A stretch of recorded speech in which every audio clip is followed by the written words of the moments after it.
buenos días. Hoy en Córdoba Landings News vamos a estar analizando esta carta. Como ya hemos mencionado días anteriores, muchos vecinos nos mandaban fotos y sus comentarios acerca de esta carta de parte de La Libertad Avanza que llegaba a sus casas en esta cobertura especial preelecciones 2023 a 3 días del 22 de noviembre. Vamos a juntarnos con grandes politólogos para poder charlar sobre el tema. Presentamos a Lord Joaquín, de Mar Chiquita, tierra de flamencos y aguas saladas. Presentamos a Lady Lucy, de Cosquín, tierra del rock y del buen vino. Presentamos a Lord Jero, de Jesús María, tierra de doma y folclore. Presentamos a Lady Lena, de Colonia Carolla, tierra de salame. Bueno, muchas gracias a nuestros invitados por estar acá presentes. Al frente de ustedes tienen las cartas que han recibido los vecinos, si pueden abrirlas.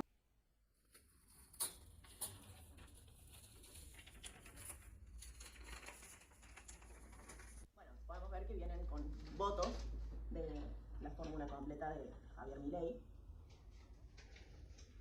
Bueno, y vamos a proceder a leerla. El título dice: no dejes que los políticos te roben tu futuro. Una Argentina distinta es imposible con los mismos de siempre.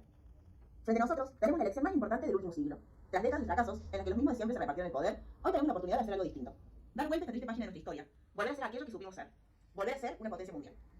No quiero que los jóvenes se vayan del país. No quiero que tus hijos o nietos escapen. Todavía queda mucho por hacer en nuestra Argentina. Aún podemos reconstruirla y salir de la crisis en la que vivimos. Por eso, hice lo que ningún otro político fue capaz de hacer. Presenté mis propuestas concretas desde el comienzo. Mira a tu alrededor. Mira cómo destruyeron el país. Un 43,2% de pobreza y más del 100% de inflación. Y sus propuestas siguen siendo las mismas. Los políticos no quieren un cambio. Solo buscan sostener un sistema que los mantiene en el poder y defiende sus propios bolsillos. Mientras tanto, tus intereses y beneficios quedan de lado. Nosotros venimos a terminar con ese modelo. Venimos a defender las ideas de la libertad, que son las únicas que pueden traer prosperidad a nuestro país. Venimos acá a cambiar las cosas en serio. Entonces, ¿por qué elegir el camino de la libertad? Porque es la única clave para cambiar verdaderamente la Argentina. Este es el momento. Tenemos la chance de hacer las cosas en serio. Quizás la próxima vez sea demasiado tarde. Lo dejo en tus manos. Este 22 de octubre pongamos un punto y aparte. Con gata, si no cambiamos, vamos a hacer la misma miseria más grande del mundo. Una Argentina distinta es imposible con los mismos de siempre. Bueno, ahora me gustaría escuchar sus opiniones. Definitivamente impactante, me parece. Es una carta bastante sólida en lo que... Es contundente en lo que dice La Libertad Avanza y me parece que es congruente con el tipo de discursos que ellos plantean desde hace mucho tiempo, ¿no? Se repite, digamos, se refuerza la idea de una Argentina distinta es imposible con los mismos de siempre, al comienzo y al final.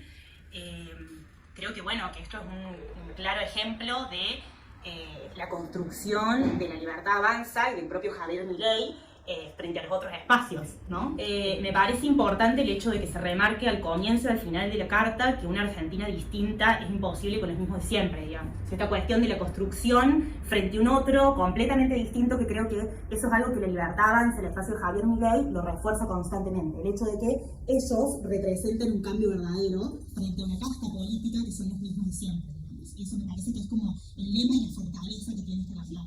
Sí, frente a un otro que es un generalizante que sería los políticos, la casta política, que es entre lo que se impone y lo que se diferencia, digamos.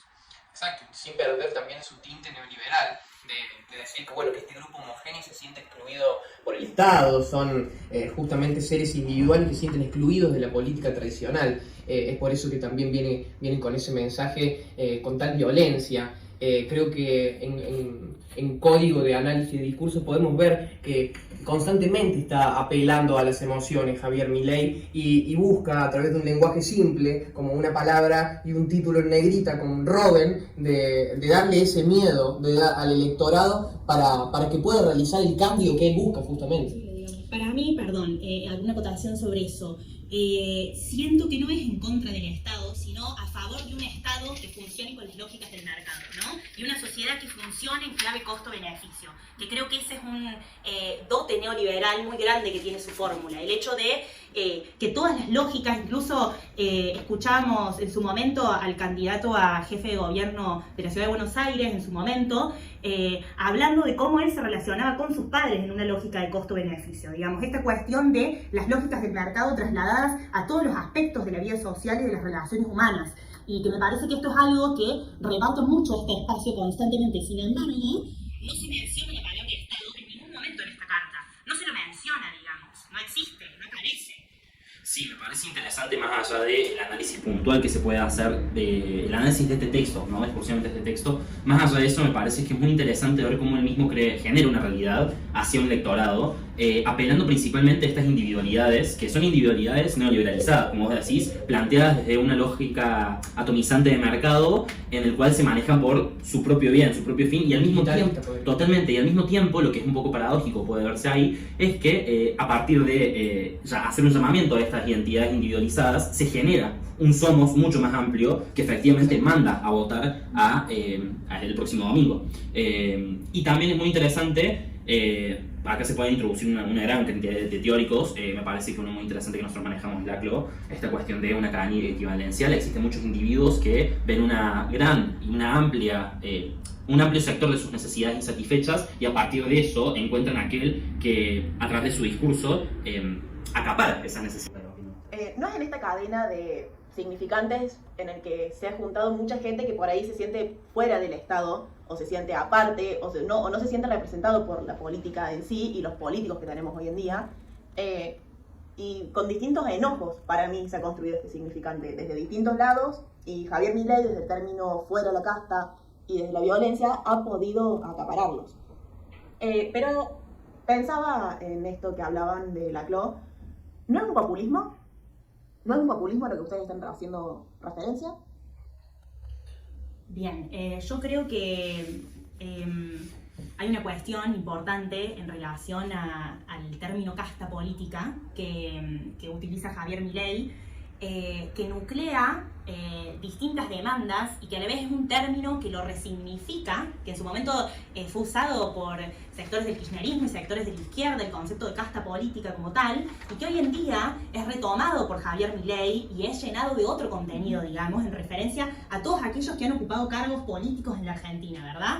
Y esta cuestión, esta casta política, para mí refleja, digamos, un conjunto de malestares de la sociedad, o sea, va más allá de la casta política, va de lo que para Javier Milei implica el estado en el que está la Argentina, digamos, de la crisis económica, de la crisis social y demás, digamos. O sea, dentro de ese concepto para mí se nuclean un montón de demandas de la sociedad. Sí, porque creo que en ese sentido también es muy importante el significado que le da la idea de cambio, de algo nuevo, que no tuvo la oportunidad hasta ahora de ocupar un lugar y de poder, como sería, llegar a la presidencia, de ahí emanar cuáles serían los cambios radicales que él propone, digamos. Sí, ni hablar, creo que también el contexto lo ha ayudado.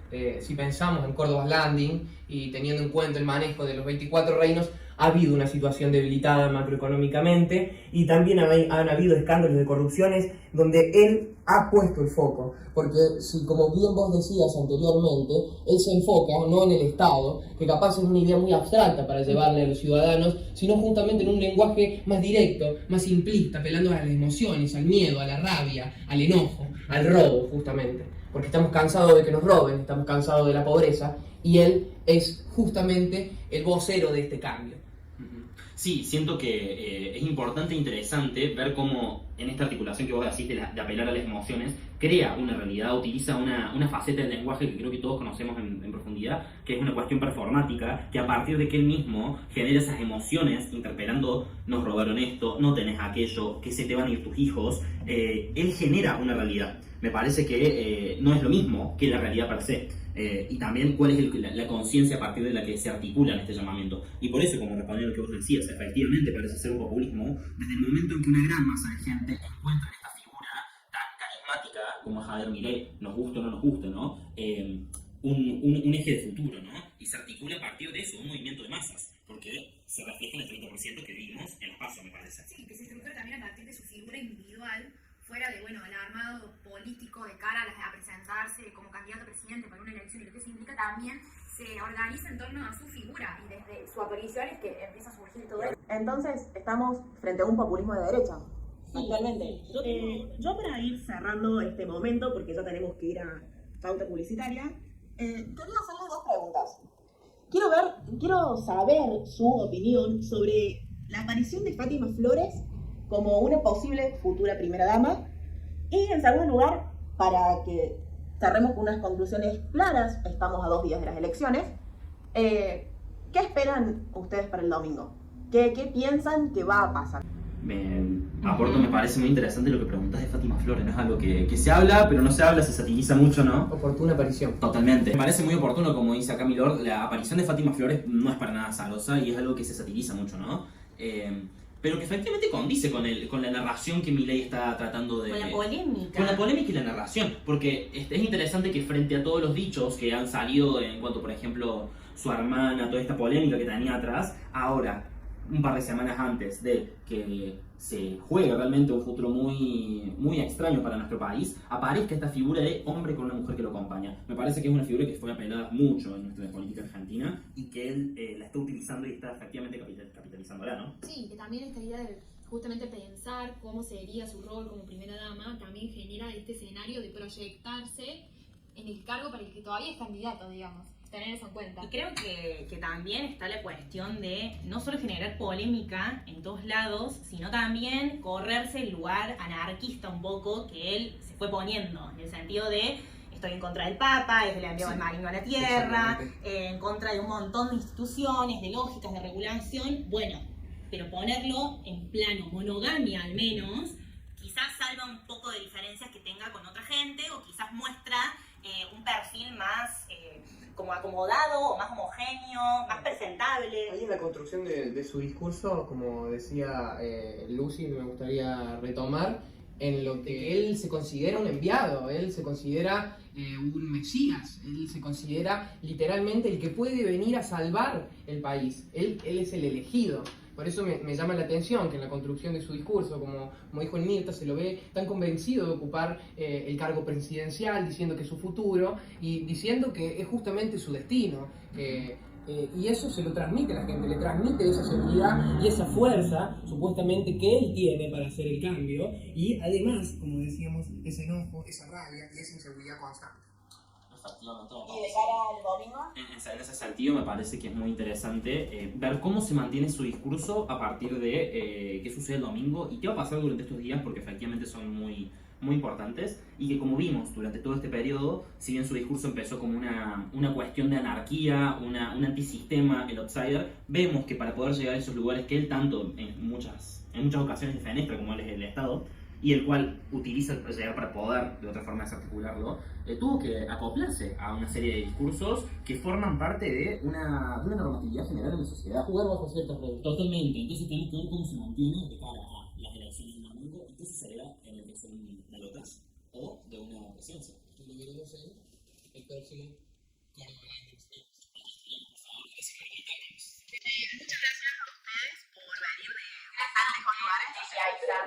Muchísimas gracias. Y nada, quería invitar a nuestra audiencia a que vean los análisis que hemos hecho también sobre el resto de los candidatos presidenciales en nuestro canal de YouTube. Muchas gracias.